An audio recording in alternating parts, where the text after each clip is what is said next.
In theory, a turbo is simply a hot air pump that forces more air into the engine.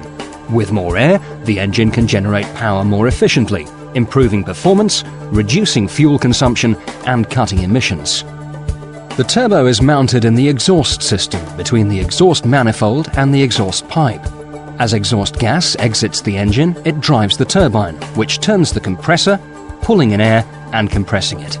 Oil passes through the turbo, providing vital lubrication. In practice, the turbo is a highly efficient, complex piece of engineering built to tolerances of thousandths of a millimetre. It comprises a turbine and compressor connected by a shaft supported on a bearing system. The turbo is driven by the waste energy from the exhaust gas. The exhaust gas enters via the turbine housing, turns the turbine and leaves through the exhaust outlet. Exhaust gas temperatures can reach 950 degrees C, which means that special high-temperature materials are needed for the turbine wheel and housing. The speed and load of the engine determines how fast the turbine wheel spins. With the engine at idle, the turbine spins at minimal speed.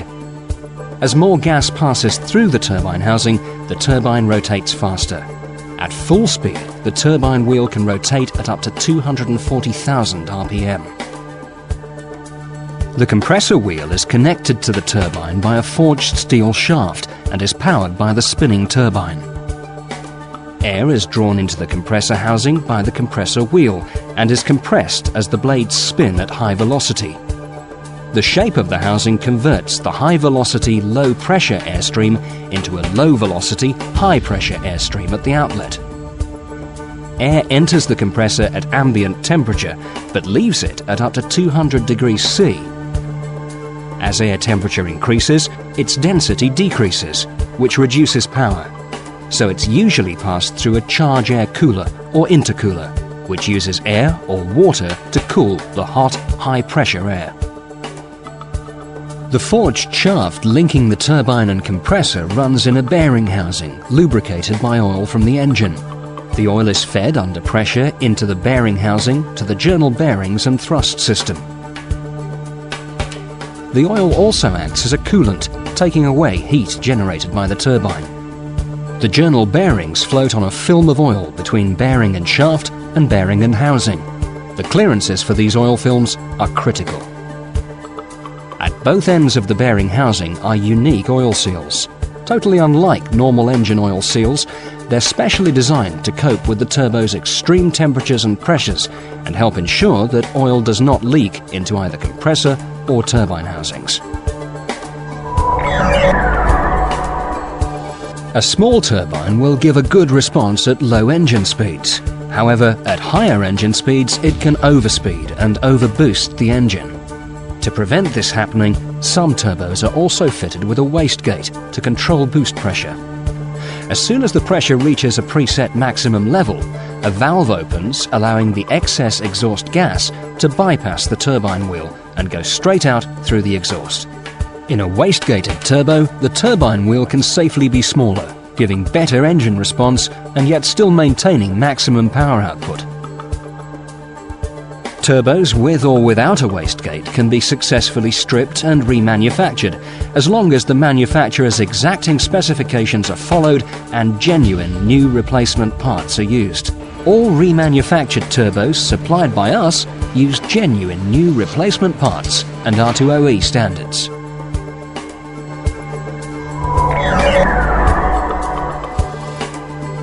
In conventional turbos, the amount of airflow into the engine is determined by the design of the turbine and compressor wheels and their housings.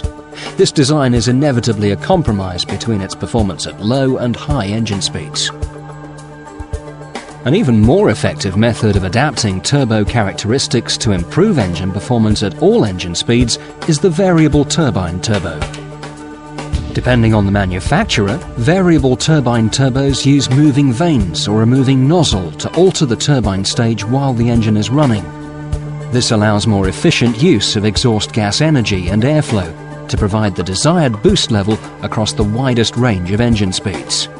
This improves response across a wider engine operating range, improves fuel economy, enhances engine braking, and allows vehicle manufacturers to use smaller engine packages to achieve a given power output. Early variable turbine turbos used pressure or vacuum actuators to regulate the position of the vanes or nozzle. Most modern units use electronic control governed by the engine management system, with the turbo having its own ECU. The complexity of variable turbine turbos means they cannot be successfully remanufactured with an absolute guarantee of accuracy or reliability. Consequently, we only supply brand new variable turbine turbos.